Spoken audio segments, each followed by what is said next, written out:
Hi friends, welcome back to my channel. ఈరోజైతే మనం ఇంకొక మంచి టాపిక్ మీద అయితే మీకైతే కొన్ని విషయాలు చెప్పాలనుకుంటున్నాను. అదేనండి టైం డిపాజిట్, అంటే దాన్ని టర్మ్ డిపాజిట్ కూడా అంటారు. సో ఈ టర్మ్ డిపాజిట్ గురించి మీకు కొన్ని టర్మ్స్ అండ్ కండిషన్స్ అయితే క్లియర్గా ఎక్స్ప్లెయిన్ చేస్తాను. సో చాలామందికి ఈ విషయాలు అయితే తెలియకపోవచ్చు. ఒకవేళ ఎవరైనా మీకు తెలిసినట్లయితే ఈ వీడియోని స్కిప్ చేయొచ్చు. ఎవరైతే ఈ టైం డిపాజిట్లు అంటే పోస్ట్ ఆఫీస్ సంబంధించిన టైం డిపాజిట్లు ఎవరైతే ఇన్వెస్ట్మెంట్ చేస్తుంటారో వాళ్ళైతే కంపల్సరీగా ఈ యొక్క ముఖ్యమైన విషయాలు అయితే మీరు తెలుసుకోవాలి. ఎందుకంటే మీరు రేపు ఫ్యూచర్లో అకౌంట్ మధ్యలో క్లోజ్ చేయాలా లేదా అని మీకు ఉన్న డౌట్ రావచ్చు. దాని గురించి క్లియర్గా ఎక్స్ప్లెయిన్ చేస్తాను. సో మొదటిసారి మన ఛానల్ కానీ చూస్తున్నట్లయితే లైక్ చేయండి, అదేవిధంగా సబ్స్క్రైబ్ చేసుకోండి. వీలైతే వీడియోని షేర్ చేయడానికి ట్రై చేయండి. సో ముందుగా మనకి ఇప్పుడు వచ్చిన లేటెస్ట్ ఇంట్రెస్ట్ రేట్ల ప్రకారం సో జనవరి 1, 2025 నుంచి మార్చి 31, 2025 అంటే మనకి పోస్ట్ ఆఫీస్లో ఎవరి క్వార్టర్కి అయితే ఇంట్రెస్ట్ రేట్లు అనేది మారుతూ ఉంటాయి. అదేవిధంగా ఇప్పుడు జనవరి 1 నుంచి మార్చి 31 వరకు అయితే ఇంట్రెస్ట్ రేట్లు అయితే రివైజ్ అయితే ఇవ్వడం జరిగింది. సో ఆల్మోస్ట్ అన్ని ఇంట్రెస్ట్ రేట్లు అయితే సేమ్గానే ఉండండి, ఏమైతే మార్పు అయితే జరగలేదు. సో అదేవిధంగా ఇప్పుడు నేను చెప్పిన ఈ టైం డిపాజిట్ గురించి ఎంత ఇంట్రెస్ట్ అనేది ఒకసారికి మీకైతే గుర్తు చేస్తాను. 1 year టైం డిపాజిట్కి అయితే సో 6.1% అయితే ఉంది. అదేవిధంగా 2 year టైం డిపాజిట్ అయితే 7.0, 3 years అయితే 7.1, 5 years టైం డిపాజిట్ 7.5 అయితే ఉందండి. సో మనకి ఇంతకుముందు ఈ యొక్క స్కీమ్లో ఇన్వెస్ట్మెంట్ చేయాలంటే మనము మధ్యలో క్లోజ్ చేయాలనుకుంటే మాత్రం కొన్ని రూల్స్ అయితే ఉన్నాయి. ఆ రూల్స్ ఒకసారి మీకు రిమైండ్ చేస్తాను. సో ఇప్పుడు సపోజ్ మీరు 1 year టైం డిపాజిట్ చేశారు. నాకు మధ్యలో ఇప్పుడు అర్జెంట్ అవసరం వచ్చి నేను క్లోజ్ చేయాలనుకుంటున్నాను. సో ఎలా చేయాలి, సో దీనికి రూల్స్ ఏంటి అని మీకు డౌట్ రావచ్చు.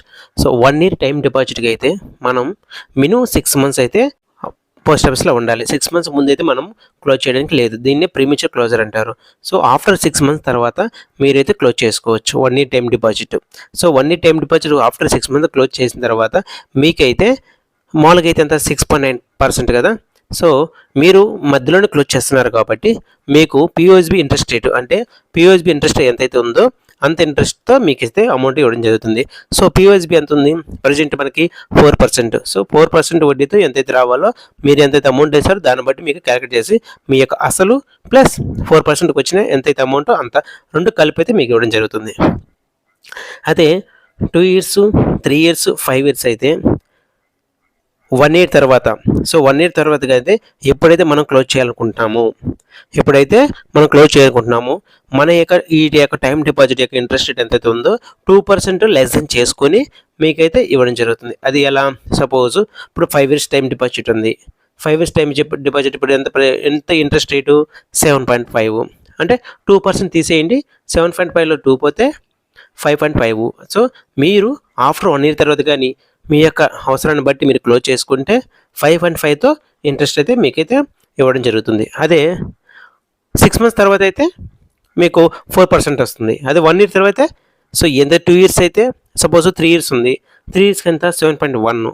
సో 7.1లో 2% తీసేయండి, అంటే 5.1. సో 5.1కి ఎంతైతే వడ్డీ వస్తుందో ఆ వడ్డీ ప్లస్ మీరు కట్టిన అసలు రెండు ఇస్తారనమాట.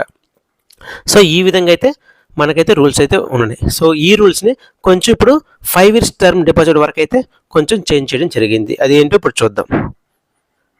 So 5 years premature closure of 5 year TD. So దానికి సంబంధించిన కొత్తగా వచ్చిన ఆ టర్మ్స్ ఏంటి, ఆ కండిషన్ ఏంటి ఇప్పుడు చూద్దాం. సో ఎస్బీఐ ఆర్డర్ 22/2023 ప్రకారం సో మనకి ఎవరైతే 5 years టీడీ, అంటే మీ రిమైనింగ్ కాదండి, ఓన్లీ 5 years టీడీ గురించి చెప్తున్నాను. 5 years టీడీ అకౌంట్ ఎవరైతే నవంబర్ 10, 2023 తేదీన కానీ ఆ తేదీన తర్వాత కానీ ఎవరైతే అకౌంట్ ఓపెన్ చేసి ఉంటారో వాళ్ళకైతే ప్రీమిచ్యూర్ క్లోజర్ అనేది ఉండదు. అంటే 4 years వరకు క్లోజ్ చేయడానికి లేదు. ఇంతకుముందు మీకు ఏం చెప్పాను, 6 months అయితే క్లోజ్ చేసుకోవచ్చు, 1 year తర్వాత ఇంత అవుతుంది. కానీ 5 years టైం డిపాజిట్కి మాత్రం 2023 నవంబర్ 10 తర్వాత లేదా ఆ డేట్న, సో ఆ డేట్ నుంచి ఎవరైతే 5 years టర్మ్ డిపాజిట్ అయితే ఓపెన్ చేస్తుంటారో వాళ్ళైతే 4 years దాకా ప్రీమిచ్యూర్ క్లోజర్ చేయడానికి లేదు. 4 years తర్వాత మాత్రమే క్లోజ్ చేసుకోవచ్చు. సో ఈ పాయింట్ అర్థమైంది అనుకుంటున్నాను. సో నెక్స్ట్, ఇన్ కేస్ మీరు ప్రీమిచ్యూర్ క్లోజర్ నేను 5 years తర్వాత కూడా నేను క్లోజ్ చేయాలనుకుంటున్నాను, సపోజ్ 4 years వరకు లేదని మనకు తెలుసు. సో 4 years తర్వాత నేను క్లోజ్ చేయాలనుకుంటున్నా అంటే ఇంతకుముందు అయితే మనకు 1 ఇయర్ తర్వాత ఎంత వచ్చింది 2% లెగ్జాన్ చేసుకొచ్చాం. కానీ ఈ 5 ఇయర్స్ టైం ఇప్పుడు ఇచ్చిన రూల్స్ ప్రకారం ఏంటి పీఓఎస్బీ ఇంట్రెస్ట్ వస్తుంది. 4 ఇయర్స్ తర్వాత చేసినా 4% అయితే వడ్డీ రావడం జరుగుతుంది. అది second point. Next third one వచ్చి ఎవరైతే నవంబర్ 2023 నవంబర్ 10 ఎవరైతే ముందు ఓపెన్ చేస్తుంటారో ఆ అకౌంట్లన్నిటికీ 6 మంత్స్ తర్వాత మీరు ప్రీమియం క్లోజర్ చేసుకోవచ్చు. సో 6 మంత్స్ తర్వాత అయితే చేసుకోవచ్చు. ఎవరైతే దాని తర్వాత అయితే ఓపెన్ చేస్తారో వాళ్ళైతే 4 ఇయర్స్ తర్వాత మాత్రమే క్లోజ్ చేసుకోవాలి.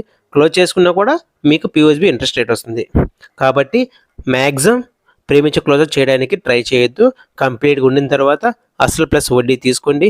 సో ఈ విధంగా అయితే ఈ 5 ఇయర్స్ టర్మ్ డిపాజిట్లో కొన్ని మోడిఫికేషన్స్ చేయడం జరిగింది. సో మీలో ఈ పాయింట్స్ ఇంకా ఎవరికైతే తెలియలేదు, ఎవరైతే తెలుసుకున్నారో వాళ్ళంతా ఒక లైక్ చేయండి. మీరు లైక్ చేయడం వల్ల నాకు కొంచెం సపోర్ట్ దొరుకుతుంది. సో అదేవిధంగా కొత్తగా చూస్తున్నట్లయితే సబ్స్క్రైబ్ చేసుకోండి. Thank you friends. Thank you for watching this video.